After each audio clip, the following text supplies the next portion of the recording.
And there is a wear and tear ஆகும்போது இந்த hyaluronic acid அப்படின்னு ஒரு ஜெல் ப்ரொடியூஸ் ஆகிட்டே இருக்கும். அந்த ஜெல் ப்ரொடியூஸ் ஆகிறது கம்மி ஆக ஆக காட்லேஜ் சீக்கிரம் தேஞ்சிரும். அதுக்கப்புறம் அந்த போன் அண்ட் போன் ரப் ஆகும்போது யூ ஹேவ் பெயின்.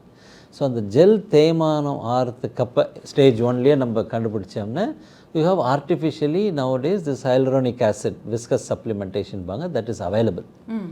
அந்த ஜெல் இன்ஜெக்ஷன் மாதிரி அது நம்ம உள்ளே போட்ட it will protect the chondrocyte, லூப்ரிகேஷனும் கொடுப்போம். That is at stage 1. That's what they said hyaluronic acid synovial fluid replacement therapy அப்படிம்பாங்க.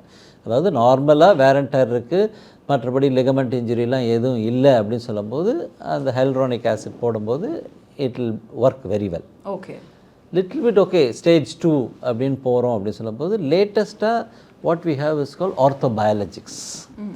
ஆர்த்தோபயாலஜிக்ஸ் அப்படின்னு it's a new subject where you have platelet rich plasma, we have stem cell therapy, we have tissue engineering. These all are new subjects இப்போ develop ஆகிடுது.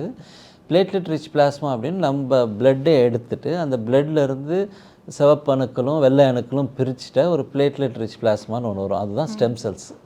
அந்த stem செல்ஸில் வந்து நிறையா growth factors இருக்குது, DGF factors எல்லாமே இருக்குது. அந்த ஸ்டெம் செல்ஸ் வந்து நம்ம மூட்டுக்குள்ளே செலுத்தும் போது it helps to repair your knee. Biologically it will repair your knee.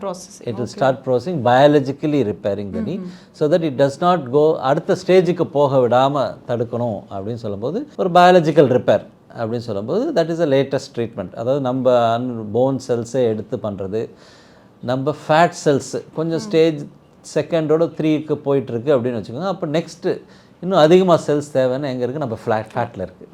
It's call adipose derived stem cells அப்படிம்பாங்க. ஸோ நம்ம ஃபேட்டை எடுத்து அந்த ஃபேட்லேருந்து ஸ்டெம் செல்ஸ் வருது, it has billions of cells. அது நம்ம நீக்குள்ளே இன்ஜெக்ட் பண்ணும்போது அது வந்து it will cause more curing effect compare to the regular blood cells. So this is ஒரு ஆர்த்தோபயாலஜிக்ஸ் அப்படின்னு it's a new type of treatment emerging இந்த ஆர்த்ரைட்டிஸ் ட்ரீட்மெண்ட்டில். இதெல்லாம் new type of treatment for arthritis treatment. It's கால் ஆர்த்தோபயாலஜிக்ஸ் அப்படின்னு சொல்லி.